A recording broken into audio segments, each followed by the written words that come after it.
What's up, wild ones? Okay, so here we are for the second video in this vlog, Moonlight Marketing. Now listen, I know the last one was very dark. My shirt came off in it. A little weird, but hey, listen, I told you before. What did I tell you?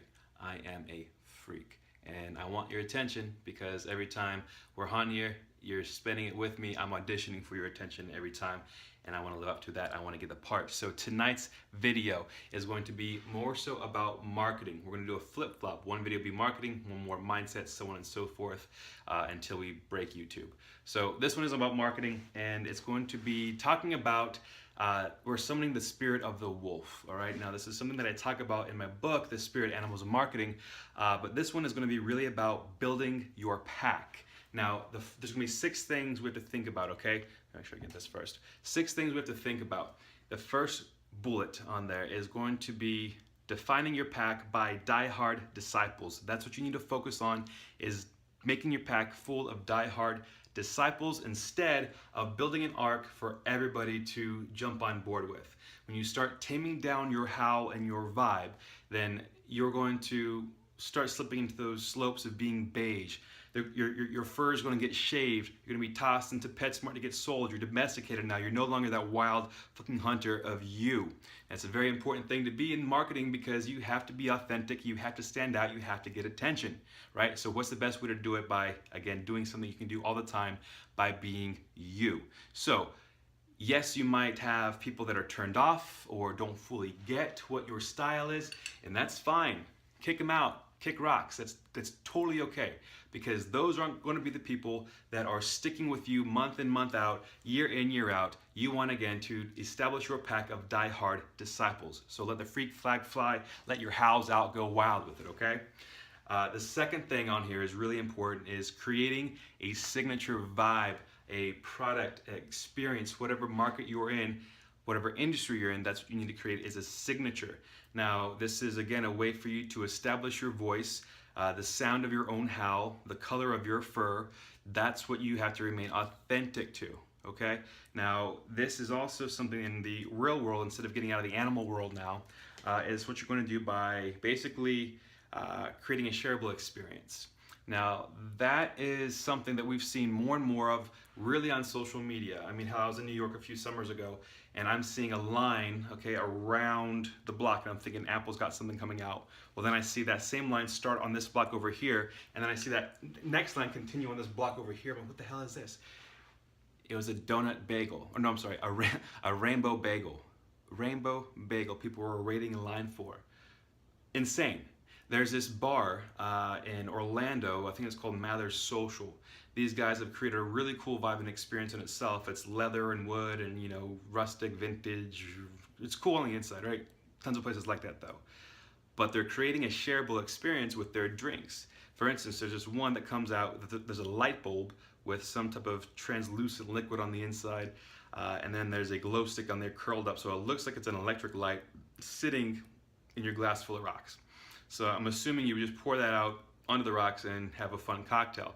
Now, whether or not that cocktail tastes like shit, I don't know. I've not had it yet. However, I am going to go there. It's probably going to be 14, 15 bucks or so. I'll say fine, and I'm probably going to buy a few more drinks because my curiosity is going to be so piqued, and I guarantee you they're going to have some other cool shit to drink. So that's a shareable experience that people are blasting all over their social media and getting me into the door to buy more and more and more. Now, here's where it gets really cool for you. This is something, if you do this, your pack, your clientele will be much more forgiving of a long line or a long wait, less than phenomenal service, which I have 0 tolerance for, but in this case it's acceptable most of the time.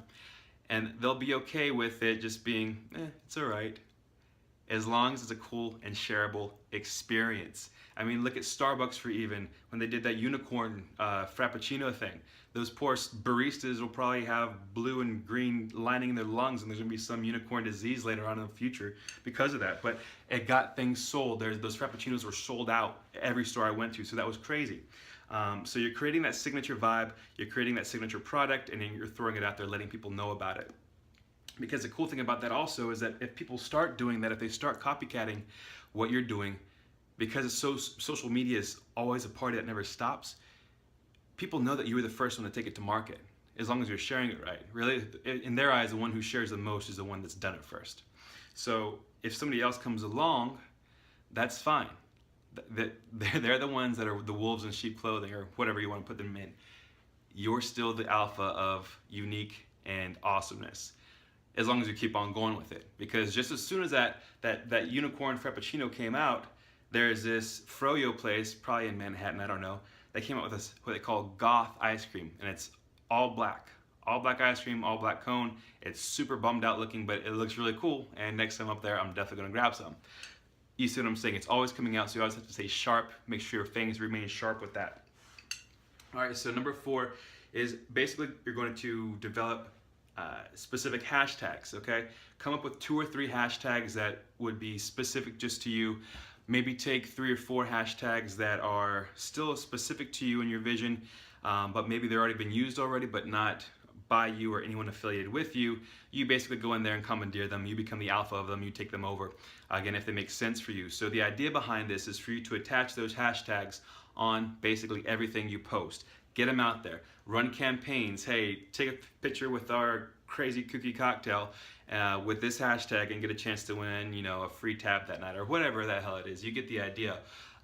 That's an awesome way to get your pack doing some work for you, hunting for you, and bringing in some, I don't know, bison legs, zebra hooves, whatever your pack is eating to bring back to you to eat.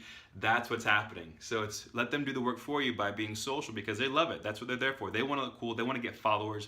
The cooler that their feed looks, you know, they're better off, and so on and so forth. It's a whole multi-level thing there. Okay, so number 5 is, again, getting those followers to do the work for you there by the custom hashtags. Number 6 is the most important thing. Most important thing is cultivating your pack. They're your pack now. You've got their attention. They're following you. They're going into your business. They're buying from you. They're doing all these great things as they should. You need to keep them fed. You need to keep them fed with good content. Stay in touch with them. I meet with people all over the country that do a fucking awesome job in getting the initial imprint made or impact made, but then they frick it up because they just don't stay in touch, or they don't keep offering it out, or their social media dies out, or these promotions run out, or the ingenuity runs out. And then, just like I said, here comes good old Goth ice cream truck. It's probably what it sounds like, or maybe like metal music down the street, and then everyone's gonna run to that because it's the newest, coolest thing. So keep your pack fed with good content and experiences for them to continue to share.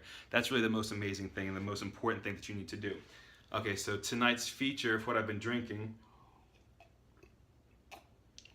see, it's smooth, it's good, is this brand, Jeffersons. Now, immediately what stands out, you have an ocean liner and ocean.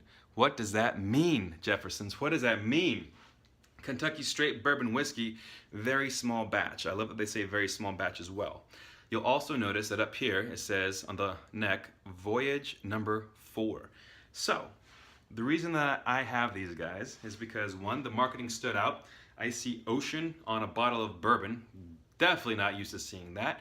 I investigated. Voyage number 4, that must mean something. So what these guys will do is they'll take a blend of different ages of bourbons, and they'll marry them all together in Kentucky, and then Kentucky will roll those barrels out onto an ocean liner, and those barrels of bourbon will be sitting on that ocean liner for the next 5 or 10 months in sunlight. So it's getting a little bit of that salty taste to it. It does some cool stuff with how it undulates. It's really a really unique tasting bourbon. Now, because it's a mix of different ones, you're going to have a few different notes on the tongue when you first get it. The first bite will be a little bit of that fruit sweetness. It's going to finish off with a salty, spicy taste to it as well. Now, don't get me wrong, it's not like drinking salt water. It's got a very subtle taste. It's very enjoyable. If you ever liked dirty martinis or dirty anything, in the cup at least, then this is the way to go. It's got a great brine sense to it, if you want to make that a term, a brine sense. But yeah, that's it. So cheers to you all. Let me finish this one out. It's almost sacrilegious to be drinking something that good that quick, but we got limited time here. So that's everything, guys. So go establish your pack, start getting those hashtags out there. I think Instagram allows you to have like 30 hashtags on every post. Max them out, get attention, let out your howl with this one, and start defining your pack with die-hard disciples, not the people that'll pick off your back a little bit here and there and then kick rocks to somebody else. Build a crew, build a pack, get wild with them. You guys are freaking awesome, as phenomenal as always. Wherever links show up, click on them, okay? I'm still learning this thing, so just click whatever I put on the screen. It'll lead to something good for you, all right? You guys be wild. Have a phenomenal night.